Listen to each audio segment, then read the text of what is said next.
Hi parents, and welcome to this presentation investigating the importance of health and PE in a primary school setting. So firstly, why bother teaching PE in primary school? So PE can be taught in primary school via a specialist PE teacher, or it can be done just by allowing the children to be active in a normal classroom setting outside with a normal teacher. So PE equips the child with essential life skills, such as fundamental movement skills, helps them develop socially when working in a team and mentally. We all know that movement is essential for humans. Primary school age children are required to get around 60 minutes of moderate to vigorous physical activity, and it's about 30 minutes of the same for adults. So it's definitely important, and research has also highlighted the need for PE in the classroom and explains all the different domains that learning PE contributes to and the development of the child. So luckily the Australian curriculum reflects the importance of PE for primary school age children.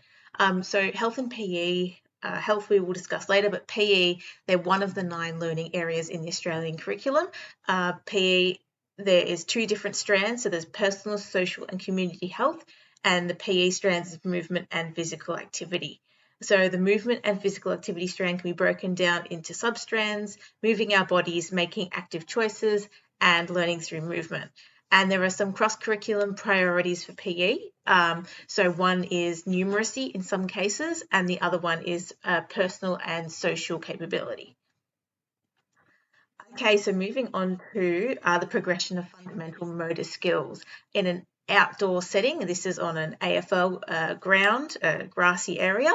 So we're just going to be looking at the development of these fundamental motor skills. So when we look at grade 1, 2, the motor skills they use would be, or they develop, would be dropping and kicking a football, just simple throwing and catching skills, and running whilst holding the ball.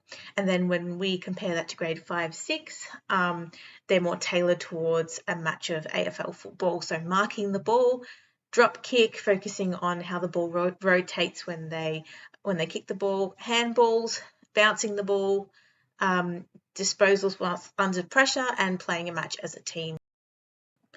So there are a different number of pedagogies that we can use when teaching PE. These include direct instruction, which is a main form of teaching instruction used, and there's also inquiry learning and collaborative learning too. So here we look at the content descriptors, 2 different types, comparing grade 1 and 2 to grade 5 and 6, and comparing how the skills and the achievement standards change from one year level to another, which demonstrates a progression in how the children use motor skills. So up here, this focuses more on the fundamental movement skills, and down here, this focuses more on how students move their body and the objects around them, and how they can achieve movement outcomes. So if we look at elaborations for grade 1 to 2, they centre more around performing movements using different parts of the bodies to travel in different directions. They can control objects using equipment, and when you compare that to grade 5, 6, elaborations, that looks more like being able to dodge in different situations, transitioning of one skill to another, such as bouncing a football and then kicking it straight away, and as well as this adapting these new skills to different types of games. So moving along, how do we provide a safe and challenging learning environment for these children, for your children? So we have to take into account a number of different things. Some students may have prior experience with the AFL or whatever sport they are doing, such as with Auskick, and also have to take into consideration some students may not have been exposed to these sports before due to cultural or living circumstances. Some students may also be struggling socially, so have to also differentiate during lessons and make sure that they don't feel left out. Maybe provide some extra support for them. As well as this, an important one is students with disabilities need to be considered, especially in PE, where it revolves around movement. So we can adjust things like the type of ball. Instead of a football, they could be using a round ball, make it a bit easier. And overall, we need to be definitely striving for a diversity and inclusivity in the environment that we're in, and making sure everyone has the same access and right to the education, as we will see in the next slide. Just talking about the relevant legislative policies. So just going along with the disability sort of line, there is the Disability Standards for Education 2005, based on the Act of 1992, which outlines support services for those students with a disability. The Melbourne Declaration also states that all children should become successful learners and confident creative individuals, and ACARA, which is the Australian curriculum, states that learning about movement develops the skills, knowledge and self-efficacies that will enable young people to live healthy, safe and active lifestyles. So moving on to part B, which is health education.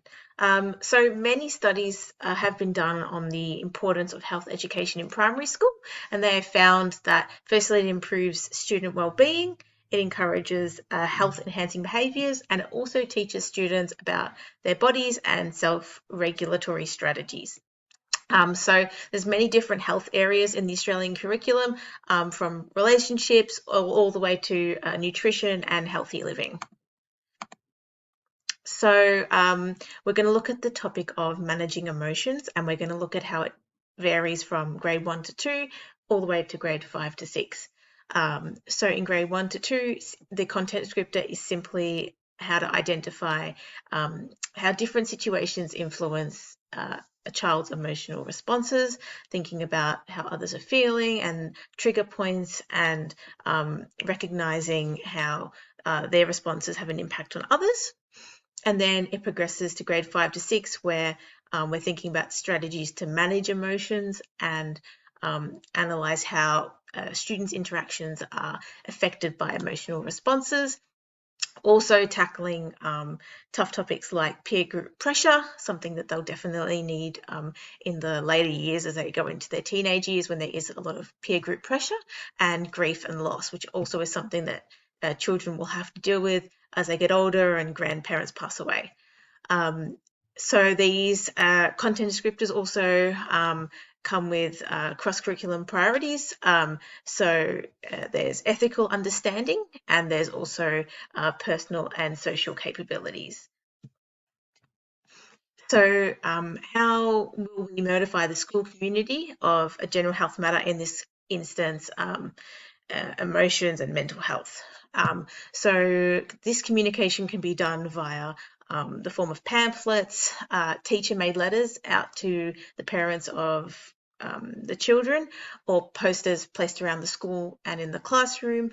Most of you will see seen the Are You OK Day posters.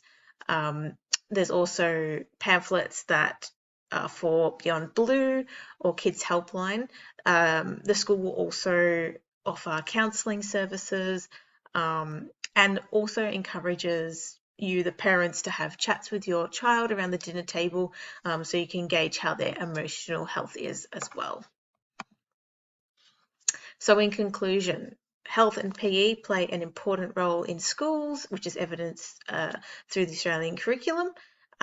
We also have seen that in PE, fundamental motor skills are developed over time, which ultimately culminate in playing sports, different types of sports in a team. And the health curriculum also can tackle important issues like emotions. And this has all been backed up by many years of research, which conclude that health and PE are vital for young children in school and are definitely an important part of the curriculum. So thank you for watching.